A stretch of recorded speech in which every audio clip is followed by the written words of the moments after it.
T'as vu si c'est pas super stylé cette décoration là? Aïe aïe aïe. C'est pas moi qui l'ai fait, hein. C'est la responsable, c'est la 4 de la maison. Et bien évidemment, c'est forcément toujours super stylé. Et j'ai envie de profiter de ce set and setting absolument somptueux pour te parler d'énéagramme justement. Et pour te parler en particulier de à quel point, depuis un bon moment déjà, avec Megan, à chaque fois qu'on parle d'énéagramme, on se dit mais putain, c'est vraiment un cheat code.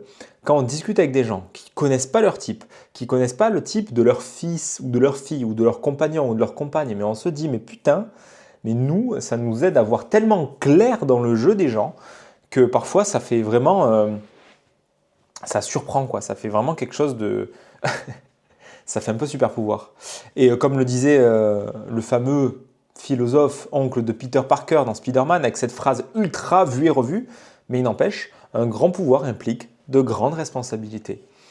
Ben ouais, et il est clair que le Dark Enneagram, ça existe, c'est connu. Probablement, je ne sais pas, je n'ai pas de fait vérifiable, mais probablement que en politique, à Hollywood, dans les sujets de manipulation de masse, ce sujet est connu parce que tu as juste à appuyer sur les boutons et tu fais faire ce que tu veux aux gens. Enfin, ce que tu veux.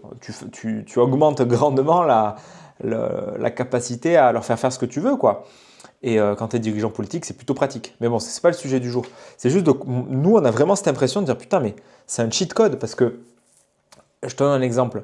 Quand j'étais en stage CNV, je t'ai donné l'exemple d'ailleurs dans une des vidéos sur l'auto-empathie, je crois. On fait ce qu'on appelle des pistes de danse. Pistes de danse, non, rien à voir. Il y a des feuilles qui sont d'ailleurs, je ne sais plus où elles sont. Elles sont pas là. Tu mets des feuilles par terre pour comme matérialiser chaque étape du processus. Quand tu fais ton auto-empathie, du coup, je te montre comme ça le profil, tu as ta situation, les faits, c'est, il y a, je sais pas, le boucher qui m'a dit tel truc. Derrière, tu as le sentiment, ça m'a fait ça, je me suis senti comme ça. Après, tu as le besoin. Donc, bref, tu as les différentes feuilles comme ça qui permettent de vivre ton processus. Je ne te rentre pas dans le détail, j'ai déjà fait ça dans la vidéo sur l'auto-empathie. Et, et je voyais comment il y avait des gens qui galéraient de ouf. Mais moi, je voyais tellement gros là, avec quelques échanges. Des fois, c'est que des hypothèses, évidemment, j'en sais rien du type des gens. Mais des fois, ça crève tellement les yeux que la personne, elle est de type 2 et que ses besoins, c'est une tâche aveugle de ouf, qu'elle ne sait pas, qu'elle a un truc de « mais je comprends pas pourquoi j'arrive pas à mes besoins ».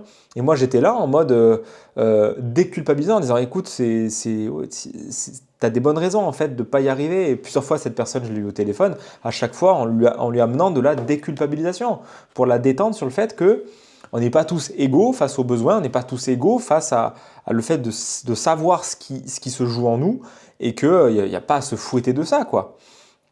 Donc, ça, c'est parce que moi, j'avais capté, mais gros comme une maison, qu'elle était deux. J'aurais pu me tromper, mais là, en l'occurrence, c'était trop. Voilà, je veux dire, quand l'éléphant dans le magasin de porcelaine, tu peux pas le rater, hein. C'est pareil avec des neufs qui sont complètement coupés de leur corps. Je sens rien, je sais pas pourquoi. Pareil, du coup, ça m'aide à adapter comment je vais approcher cette personne et l'aider à revenir à elle-même, en fait.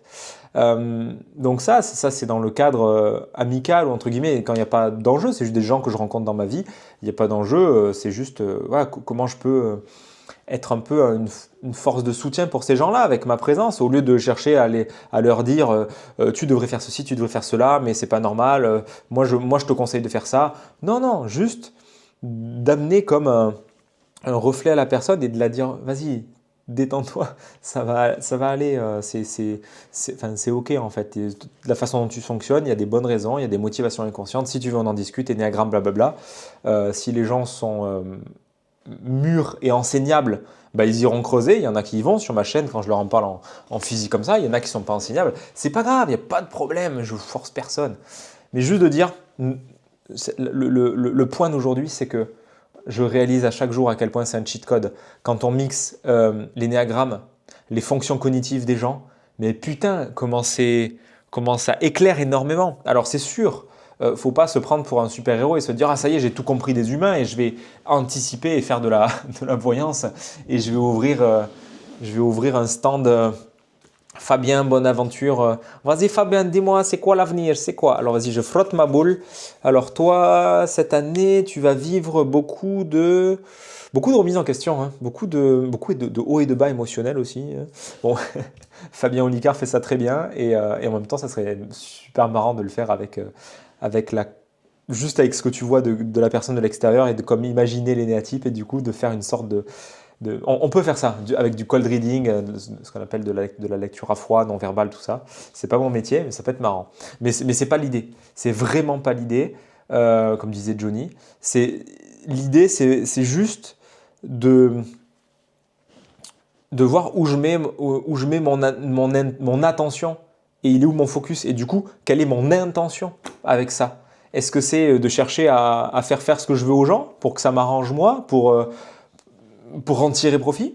Ou est-ce que c'est pour, en fonction de ce que je capte de l'autre, ben, m'aider à me relier un peu plus facilement à lui et justement entrer encore plus facilement en communication et le rejoindre encore plus dans ce qu'il vit, dans sa réalité?